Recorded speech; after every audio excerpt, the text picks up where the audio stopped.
Direction l'univers à présent et un autre site unique en Lorraine, le centre Belle Étoile d'Épinal et son planétarium qui permet de découvrir et d'approcher l'infiniment grand grâce notamment à un dôme écran de 10 mètres de diamètre. Un véritable simulateur spatial doté depuis quelques mois d'un nouveau système de projection. La tête dans les étoiles avec Franck Gaillet et Boris Kratchmar.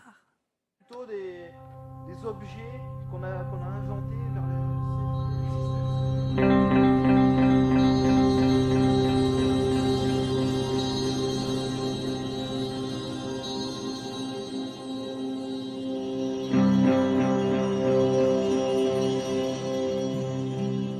Le système particulier à Épinal, eh bien, c'est que nous avons multiplié le nombre de vidéoprojecteurs, donc multiplié les contraintes techniques, mais pour aboutir à une image de très haute qualité, puisque actuellement, donc, sur un dôme de 10 mètres, nous avons une définition d'image qui dépasse ce qu'on appelle le 4K, donc le 4000 pixels, donc des images nettement supérieures aux images de cinéma par exemple.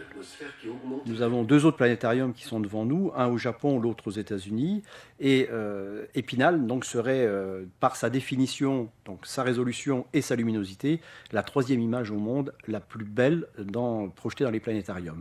Des cratères arides de Mercure aux satellites glacés de Neptune, en passant par les canyons de Mars, ces paysages lointains sont aujourd'hui explorés par des sondes spatiales robotisées. Notre histoire, elle remonte en 86, lorsque la comète de Halley est revenue visiter la Terre. Et sur Épinal, il y a au départ un groupe de bénévoles, un groupe de passionnés d'astronomie qui se sont dit, ben voilà, on va faire de l'astronomie. Et en 88, on construisait notre premier planétarium d'une façon complètement artisanale. Et puis d'année en année, eh bien, on s'est rendu compte qu'il y avait énormément de demandes pour venir visiter le planétarium. Donc nous sommes montés en puissance. On est reparti dans l'espace, là. On est reparti au-dessus de la Terre. Alors là, en dessous, voilà, quelques constellations qu'on ne voit pas depuis chez nous. Le télescope, c'est une constellation. Nous avons parallèlement au planétarium développé ce qu'on appelle des ateliers de manipulation scientifique qui sont inscrits, dont les thèmes sont inscrits dans les programmes scolaires. Donc une étoile, c'est une énorme masse de gaz, une grosse boule de gaz qui dégage de l'énergie.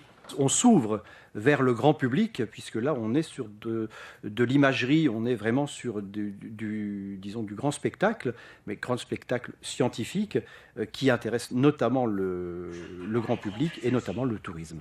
On les appelle des étoiles filantes, mais ce ne sont pas des étoiles, ce sont des morceaux de pierre.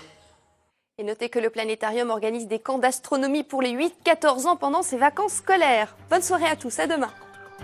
Retrouvez toute votre actualité régionale sur l'application France 3.